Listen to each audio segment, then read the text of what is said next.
Olá aos amigos e amigas que estão nos acompanhando no estudo da Revista Espírita de Allan Kardec.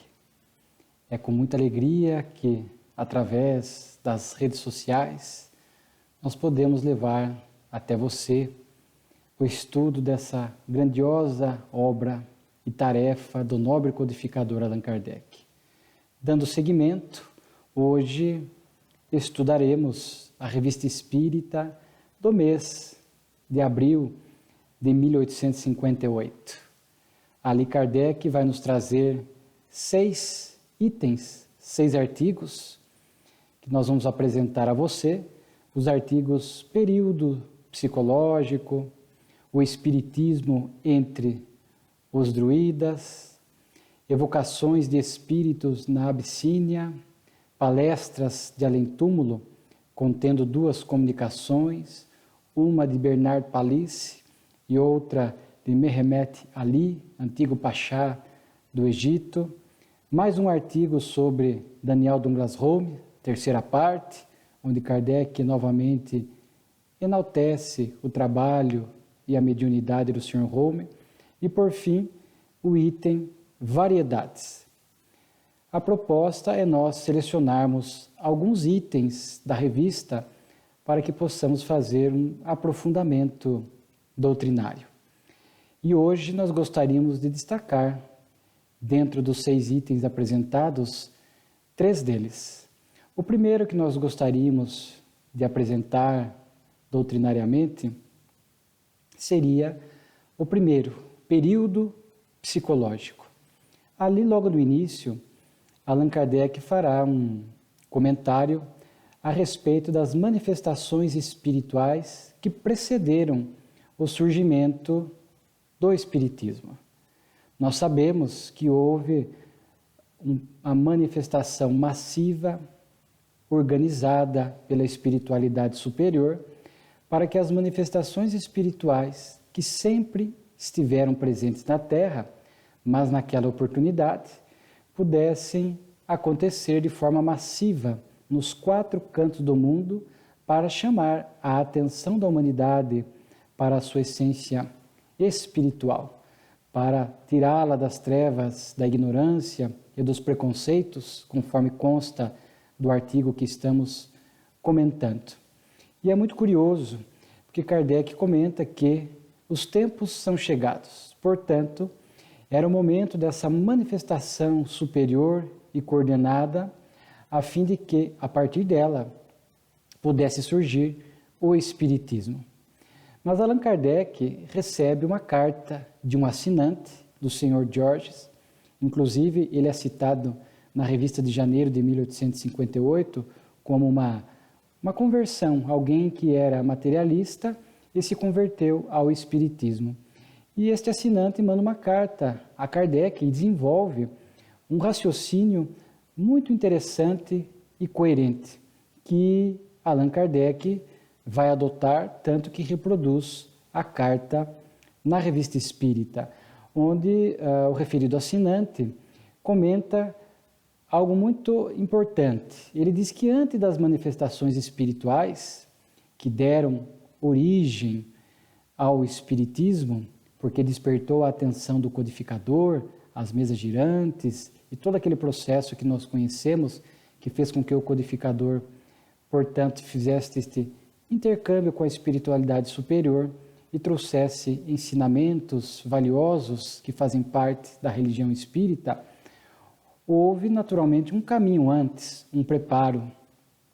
Nós, se pudéssemos recuar um pouco no tempo, nós poderíamos falar do Renascimento, nós poderíamos falar do Iluminismo, que foi um convite à humanidade para que ela pudesse começar a pensar, saindo das amarras da religião, da fé cega, o que era importante para que mais adiante o Espiritismo pudesse surgir, porque ele está alicerçado nesta fé lógica e racional.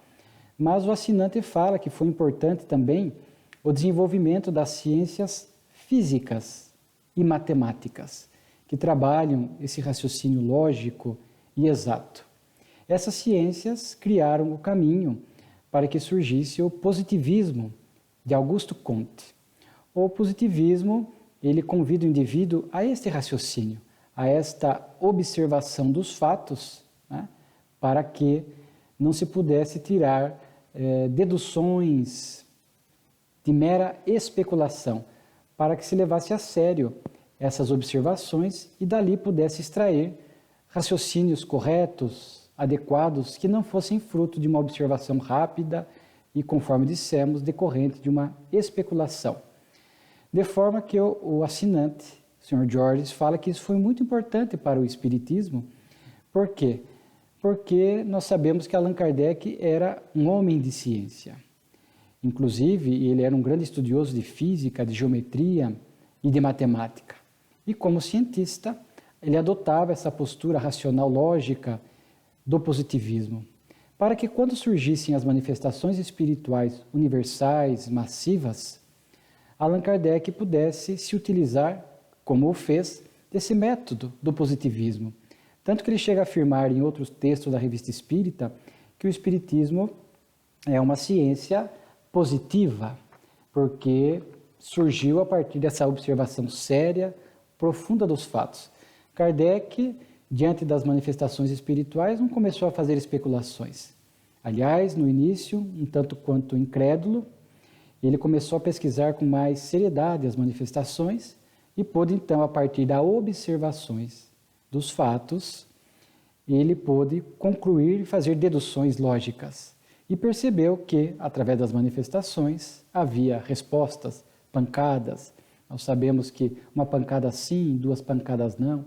Depois o movimento da mesa, sinalizando as letras do alfabeto para formar palavras. E logo mais esse mecanismo foi se aperfeiçoando. E Kardec então pôde perceber que, por detrás daquele efeito inteligente, havia uma causa inteligente, que ele descobriu ser os espíritos que vinham conversar com a humanidade, fazer este intercâmbio preparado, planejado, porque era chegado a hora. Como diz Kardec no texto, são chegados os tempos. A humanidade veio, o Consolador prometido chega à Terra, conforme a promessa do Cristo, para nos trazer essas informações relevantes a respeito de quem somos, de onde viemos, para onde vamos, qual o verdadeiro sentido da vida, a nossa essência espiritual. Enfim, nos trouxe um monte de ensinamentos, de diretrizes, de lições, para que nós pudéssemos ajustar os nossos conceitos, a nossa vida, a este padrão superior que o Cristo já havia trazido. Então, o assinante, ele registra dessa importância de primeiro ter vindo essas ciências exatas, que abriu campo para o positivismo, para que, sob a influência do positivismo, essas manifestações espirituais pudessem ser analisadas com todo este cuidado, com toda esta seriedade, sem nenhuma pressa e com responsabilidade. E foi exatamente o que, antes de se tornar Kardec, adotar o pseudônimo, o professor Hippolyte Léon Denisard Rivaio fez. E no final do artigo, eles vão mencionar que estávamos inaugurando com essas manifestações espirituais massivas e com a chegada do Espiritismo à Terra, este período psicológico, porque era um novo foco ou um novo enfoque, agora mais de ordem moral. Por isso, o período psicológico, porque a psicologia estuda o comportamento humano, a relação do indivíduo com a sociedade, o estudo das emoções, portanto, nos remete mais a essas questões morais da vida. Então, neste artigo é adotado este período psicológico para marcar a chegada do Espiritismo, abrindo esta nova fase, esta nova era da humanidade, com este foco mais moral, porque sabemos que houve muitos avanços no campo da ciência, mas era necessário haver avanços também no campo do sentimento. E o Espiritismo, então, pôde fazer esta aliança entre a ciência, a razão, né, e o sentimento, a moralidade, deixando para nós lições valiosas para a nossa caminhada, para os nossos passos evolutivos aqui na Terra. Então, este é o artigo Período Psicológico. Depois, Kardec vai abordar um item que eu acho bastante interessante, que é o espiritismo entre os druidas. Os druidas eram indivíduos mais esclarecidos do que a média, eram pessoas que prestavam aconselhamento e davam orientações e ensinos para a sociedade celta. Nós sabemos que a sociedade celta era composta por alguns povos, os gauleses, os belgas, os gálatas, e ali havia esses druidas que se destacavam por essa capacidade intelectual. Aliás, uma curiosidade, nós sabemos que o professor Hippolyte Léon Denisard de Rivaio adota o pseudônimo Allan Kardec, que era uma referência ao nome que ele tinha quando esteve reencarnado justamente entre os druidas. E Allan Kardec então traz um trecho onde ele destaca as similaridades que há entre o espiritismo e aquilo que os druidas acreditavam. Então ele apresenta algumas afinidades de ideias, alguns pontos comuns. E Kardec vai destacar bastante a questão da reencarnação. E ele menciona que os druidas, eles acreditavam que o espírito vai se depurando através das sucessivas vidas. Tanto que neste artigo ele chega a destacar e fazer uma espécie de um quadro onde ele coloca a escala evolutiva espírita e a escala evolutiva dos druidas, para mostrar que havia esta ideia da reencarnação presente. A questão do Deus universal, que ele apresenta, mas que depois os druidas fizeram algumas alterações. Mas é interessante que nesse texto, Kardec, num dado momento, ele vai mencionar que essas verdades, essas leis divinas, sempre estiveram presentes na humanidade, normalmente de forma fragmentada, distribuída entre alguns povos, culturas e religiões. E coube ao Espiritismo esta unidade de princípios. A missão do Espiritismo era coordenar, juntar esses fragmentos de verdade que espíritos missionários trouxeram ao longo da história da Terra, para que pudesse, numa única religião, portanto, numa unidade de princípios, trazer para nós esse conjunto de informações superiores, agora coordenadas, organizadas, com linhas de raciocínio, conforme nós encontramos no Espiritismo. Então, nós vamos observar isso muito facilmente nos 5 pontos fundamentais do Espiritismo: o Deus único, a imortalidade da alma, a comunicabilidade dos espíritos, a reencarnação e a pluralidade dos mundos habitados. O Espiritismo não criou isto, não é algo novo para a humanidade. Nós vamos encontrar, desde tempos recuados, essas ideias presentes em culturas, em povos, em religiões. Nós vamos pegar, e Kardec enfatiza muito neste artigo, por exemplo, a questão da reencarnação. Mas o Deus único nós encontramos no judaísmo, nós vamos encontrar no cristianismo, a comunicabilidade dos espíritos, o intercâmbio com a espiritualidade, nós vamos encontrar também no Antigo Testamento, aquela passagem do rei Saul, evocando o amigo Samuel, só para darmos aqui um exemplo. Mas Kardec insiste muito na temática da reencarnação, dada a importância do conhecimento da reencarnação.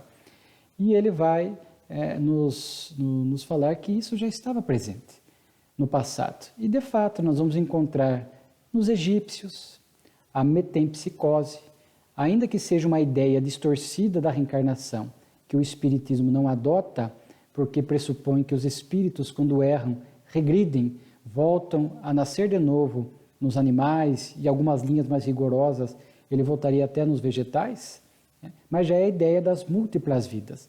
Claro que a palavra reencarnação, ela surgiu com o Espiritismo, mas a ideia das múltiplas vidas nós vamos encontrar esparsos nos egípcios, nós vamos encontrar no hinduísmo, a religião a mais antiga das religiões, nós vamos encontrar no budismo, nós vamos encontrar no judaísmo, com o nome Gilgul, nós vamos encontrar no Evangelho de Jesus, portanto no cristianismo, diversas passagens. aquela passagem de Nicodemos, é necessário nascer de novo, em que pese algumas religiões darem interpretações próprias, mas para nós ali está clara a ideia da reencarnação. Quando ele diz que Elias já veio, porque esperava ser aquele que seria o anunciador, o preparador de caminhos do Messias, que é o Cristo, e os discípulos questionam, e ele diz que, na verdade, Elias já veio, mas eles não reconheceram, e lá está textualmente que os discípulos compreenderam, então, que o Cristo se referia a João Batista, portanto, a João Batista, a reencarnação de Elias. Mas o Espiritismo agrupou esses pontos fundamentais e trouxe também a moral cristã, porque nós estamos alicerçados na vivência das virtudes preconizadas por Jesus, tendo o amor como a virtude mãe, e do amor se desdobrando perdão, tolerância, gratidão, paciência, enfim, todas as virtudes. Então, um artigo bem interessante por conta dessa comparação entre o pensamento espírita e dos druidas, destacando esta questão da reencarnação. Indicamos um bom estudo para você que nos acompanha numa obra do nosso querido Divaldo Pereira Franco, Dias Gloriosos. Há um capítulo onde a benfeitora Joana escreve sobre essa questão, um ligeiro estudo sobre a reencarnação, onde ela faz todo este apanhado histórico. Então, há muitas pessoas que acusam o Espiritismo de ter criado reencarnação, ter criado a mediunidade e ter criado tantos e tantos pontos, quando, na verdade, numa análise mais séria, este olhar direcionado ao passado, à história, nós vamos encontrar, então, esses fragmentos que vinham preparando a humanidade, é claro, para este contato, para este estudo dessas leis divinas que regem a nossa vida, quer nós acreditemos ou não. Então, vemos essa faceta muito bonita do Espiritismo, né? Comunidade de princípios, partindo de Deus, porque o Espiritismo é de origem divina, coordenada pelo Cristo, o Espírito de verdade, e esses fragmentos vieram, então, agora, iniciando através daquelas manifestações espirituais massivas que nós mencionamos no artigo anterior, período psicológico, e agora Kardec começa a dialogar com a espiritualidade superior e ouvindo deles a respeito dessas leis divinas, e ele vai compondo então o Espiritismo através das suas obras básicas, o chamado Pentateuco de Kardec, e a Revista Espírita entra como sendo este contexto do Pentateuco de Kardec, o laboratório onde ele aprimorava temas e textos, ou sondando a opinião dos homens e dos espíritos. Então, é algo muito bonito de ver este lado do Espiritismo. E um outro artigo, o último que nós gostaríamos de compartilhar com vocês, esse também para aqueles que gostam das pluralidades dos mundos habitados, que conforme falamos há pouco, é um dos pontos fundamentais do Espiritismo. É uma das poucas religiões, se não a única, que trata assim, com profundidade dessa temática. Já até abordamos em estudo anterior a respeito dessa questão do avanço da ciência, das bilhões de galáxias, planetas, de forma que Deus não faz nada de inútil. Não teria sentido que esses bilhões de planetas fossem destinados apenas para embelezar a paisagem do universo e não tivesse qualquer utilidade. Mas, em abril de 58, aquela palestra As Familiares de Além Túmulo, um dos espíritos ali é Bernard Palissy. Ele foi um célebre oleiro do século XVI e veja que interessante, ele, no século XVI, esteve reencarnado na Terra, mas como é um espírito que conquistou ao longo das reencarnações uma moralidade, um progresso, ele teve a permissão, porque lembra que nós falamos, o educandário é o universo, ele é este grande educandário da alma, onde à medida que ele vai progredindo nos mundos, ele vai galgando mundos mais elevados. E para isso nós recomendamos sempre a leitura do capítulo 3º do Evangelho segundo o Espiritismo, que fala dessa escalada evolutiva dos mundos, para que possamos ter esta noção de como é que funciona essa questão. Lá nós lembramos e citamos já aqueles 5 tipos de mundos que os espíritos nos apresentam: primitivos, de provas e expiações, de regeneração, felizes e os celestes. A Terra ainda retardatária, mundo de provas e expiações, um dos planetas mais atrasados do nosso sistema. E Júpiter é, segundo os espíritos sugerem, o mais evoluído do sistema solar. É um mundo que parece-nos já um mundo feliz.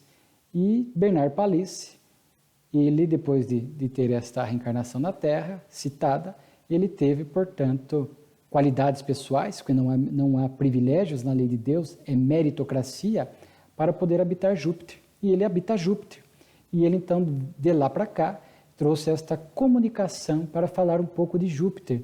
E é muito interessante nós podemos, através da mediunidade, ter acesso a essas informações. No meio científico, desses que estudam os astros e os planetas, há tanta curiosidade em fazer uma sonda, trazer registros de Júpiter, se há vida lá, se não há, quais as características. E através da mediunidade, nós temos a oportunidade de ouvir o relato de um espírito que habita Júpiter. E ele fala para nós, e nós recomendamos para quem gosta do assunto a leitura integral. Nós, naturalmente, separamos aqui alguns pontos, porque o tempo não nos permite abordar tudo, aquilo que nos chamou a atenção. Dividimos aqui em 3 pontos. Ele fala do estado físico de Júpiter. E aí ele vai falar da temperatura, que é sempre igual e suave. Uma questão interessante, ele diz que lá em Júpiter há uma luz espiritual permanente. Porque o planeta está mais distante do Sol, conforme nós sabemos. A luz do Sol chegaria muito tímida, muito fraca lá. Mas eles dizem que a luz do Sol, lá, para esses fins de claridade, tem pouca utilidade. Porque lá há uma luz espiritual que envolve o planeta. E eles também vão falar, Bernard Palissy, que lá há água, mas num estado mais etéreo. Aí ele vai falando um pouco do estado físico dos habitantes de Júpiter. Também é algo muito interessante. Eles vão falar uma dúvida que há. Como é o corpo? Claro que o corpo ele é sempre apropriado ao meio. Se lá existem, eventualmente, condições climáticas e de vida diferentes da Terra, o corpo lá é compatível. E eles falam que o corpo lá segue a conformação, a forma humana, que, aliás, predomina em nosso sistema solar. Porque muitas vezes vemos filmes de ficção onde nos apresentam esses habitantes de outros planetas como seres com formas aberrantes, totalmente diferentes da nossa, uma aberração. E lá ele diz que não, que a forma prevalece, a cabeça, as pernas, enfim, essa estrutura nossa, o tronco, etc. E só que eles são mais altos do que nós. Essa é uma informação que eles trazem. Eles falam outra questão muito interessante da alimentação, que lá eles seguem uma alimentação vegetal, porque lá os habitantes são protetores dos animais, que existem lá também, os animais que são superiores aos nossos animais aqui da Terra.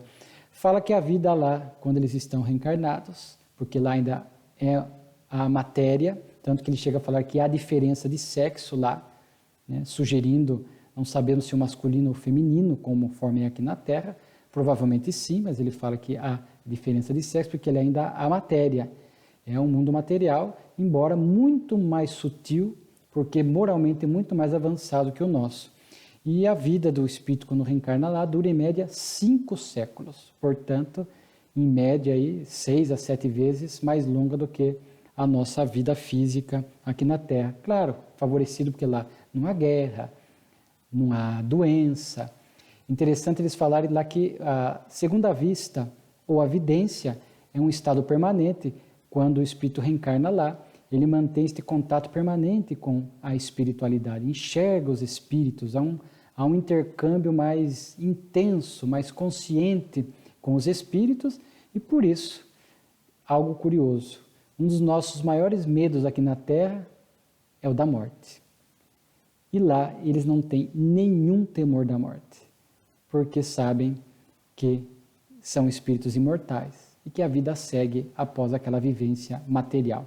E como há esta segunda vista permanente, eles têm, portanto, esta plena convicção da própria imortalidade.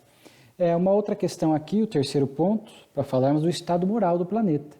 eles dizem que lá há diferenças evolutivas, mas todos que habitam são espíritos bons, são espíritos superiores, conforme aquela escala espírita que nós já estudamos, são espíritos superiores. E para comparar com a Terra, né, só para mostrar a nossa pequenez, eles falam que o homem mais evoluído da Terra, naquela, né, se teria condições de ir para Júpiter, ele diz que até poderia ir, mas a distância é muito grande, que nós nos assemelharíamos para ele, que os macacos se assemelham para nós aqui. Então vejamos o quanto ainda a gente tem que evoluir. Claro que o progresso é infinito, as oportunidades são infinitas, nós estamos progredindo, né? Então a gente percebe que lá são espíritos superiores que habitam aquele planeta. Por isso não há guerra, não há fome. Embora haja desigualdades sociais ainda, pela a desigualdade de aptidões, embora sejam espíritos superiores, mas aquele que tem mais atende aquele que tem menos. Então não há o supérfluo lá, não há aqueles que têm aptidões maiores, não tem essa ganância aqui da Terra de amontoar e de ter em detrimento do próximo. Lá aqueles que têm mais estão sempre oferecendo para aqueles que têm menos. E eles lá sabem viver com o necessário, não necessitam do supérfluo. Então aqui para a gente perceber a diferença de um mundo de provas e expiações, que está transitando para ser de regeneração, e o quanto nós vamos ter que caminhar neste mundo de regeneração, que aliás no Evangelho segundo o Espiritismo diz que é um mundo transitório para um mundo feliz. Então aqui para a gente ter assim uma comparação, para ver o que nos falta conquistar no campo da moralidade principalmente, para que daqui a alguns milênios possamos atingir esse estado ou esta categoria, né, de espíritos superiores que nos permitam habitar um mundo superior, um mundo feliz, como é Júpiter. Então aqui é interessante, e algo assim que eu destaco nesse encerramento de estudo, perguntado se lá há religiões e templos. Eles dizem que não há religiões, não há templos, que o único templo é o coração do homem, porque todos adoram a um só Deus, e que o único culto que eles têm lá é a prática do bem. Olha que interessante, né? Claro que aqui na Terra, ainda pelos nossos limites espirituais, às vezes precisamos destes cultos exteriores, dos templos, das imagens, para o exercício da nossa fé, para a crença em Deus, para estabelecer essa relação com Deus. O Espiritismo, para nós, representa um avanço no pensamento religioso, porque já não temos necessidade mais desse culto exterior, da adoração de imagens. O Espiritismo já nos convida a esta conexão direta com a divindade, embora aqui tenhamos ainda os templos religiosos, porque nós necessitamos de um espaço ainda religioso. Embora o divino esteja presente em tudo e em todos, o Espiritismo nos ensina a importância desses espaços religiosos nesse momento da nossa evolução, como um local de encontro, como um local de exercício da nossa espiritualidade, um local de estudo dessas questões doutrinárias e religiosas que são tão importantes, né? Mas lá em Júpiter já não há, nós estamos caminhando.